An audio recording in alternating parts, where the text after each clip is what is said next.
자, 우리 교재 15페이지 구속 언약을 통한 하나님의 구원 경륜 같이 한번 보도록 할게요. 우리가 삼위일체 하나님에 대해서 배웠죠, 여러분. 하나님은요, 이 구원을 이루시는 데 있어서 한 마음으로 온전히 연합하셔서 이루셨어요. 여기 밑줄 친 부분 한번 보세요. 성부는 중보자이신 성자 안에서 한 백성을 택하고 성령을 통해 구원 얻을 만한 믿음을 주시고, 그래서 우리의 구원은요 한 분의 사역이 아니다. 삼위일체 하나님의 그 연합의 사역이다. 연합의 사역이다. 하나님은 우리도 그렇게 연합하여 사역하는 것을 원하신다. 여러 번 예수님은요 이야기하세요. 나는 보냄받았다. 보냄받았다. 성령이 오셔서 무엇 하십니까? 예수께서 가르치신 것을 우리에게 생각나게 하신다. 교재 31쪽에서 나와 있는 부분 봅시다. 구속의 경륜 속에서 아버지가 당신의 백성을 구속하기 위해 아들을 세상에 보내시고, 아들은 무슨 사역? 순종. 순종의 사역을 통해 그 구속을 완수하시며, 성령은 그리스도의 사역을 백성에게 적용하신다. 그래서 우리를 이 성령이 성자에게로 이끌고 우리를 성부와 화해시킨다. 그래서 삼위일체 하나님의 함께 하시는 그 사역이다. 자, 근데 예수께서 하신 사역을 우리가 조금 살펴보는 시간을 좀 가질게요.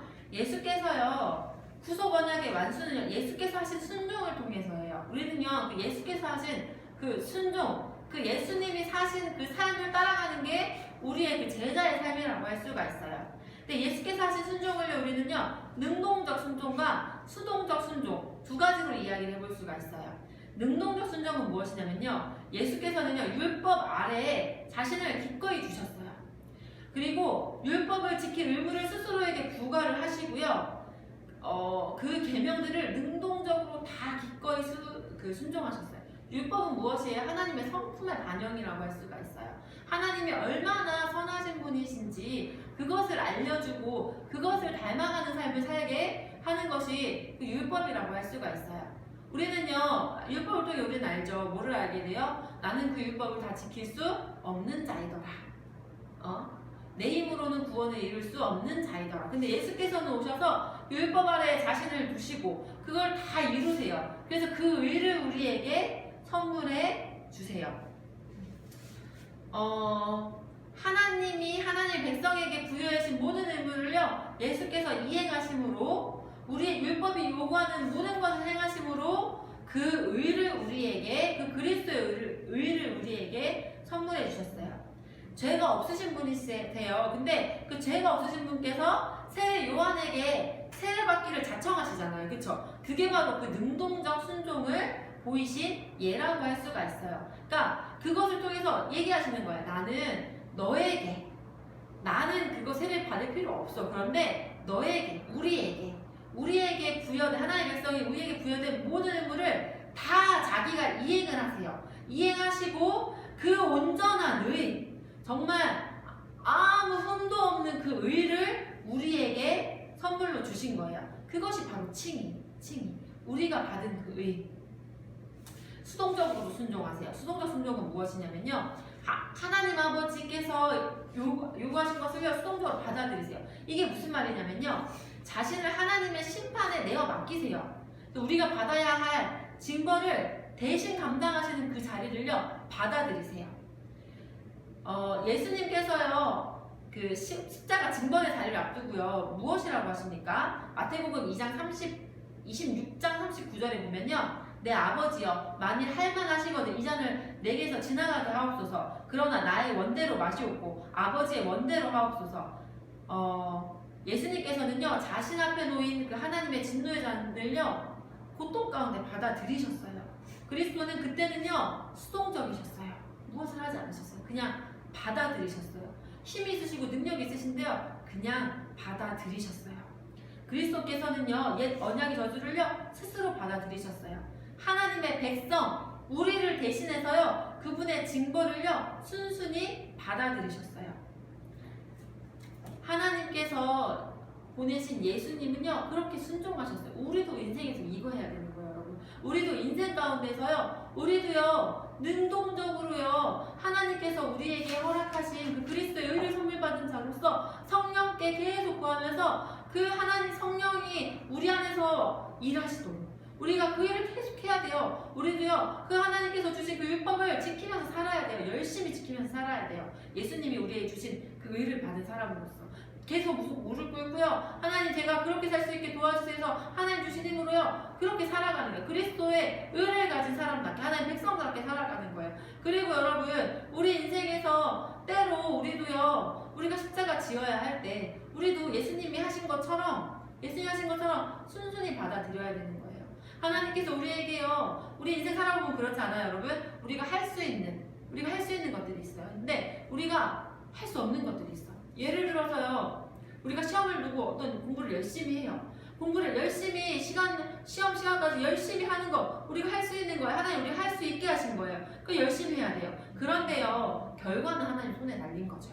그 결과를 내가 어떻게 할 수는 없어요. 우리가 한 영혼 살리기 위해서 하나님께서 내게 허락하신 것 안에서 우리가 최선을 다해서 그 영혼을 사랑하고 섬기고 해요. 그런데 내가 그 아이에게 예수님을 그리스도를 집어넣어 줄 수는 없는 거예요.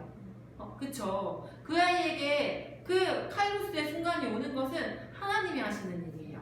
그래서 우리가요 예수께서 하신 그 능동적 순종과 수동적 순종 우리가 그 삶을 살아야 하는 거예요. 우리의 인생 가운데에서 하나님께서 우리에게 하게 하시는 것을 최선을 다해서 하고요. 또 하나님께서 우리에게 받아들이게 하시고 우리의 십자가로 지게 하시는 것을 기꺼이 감당하는 것, 수동적으로 순종하는 것 우리가 그 예수의 삶을 닮은 자들 되었으면 좋겠어요.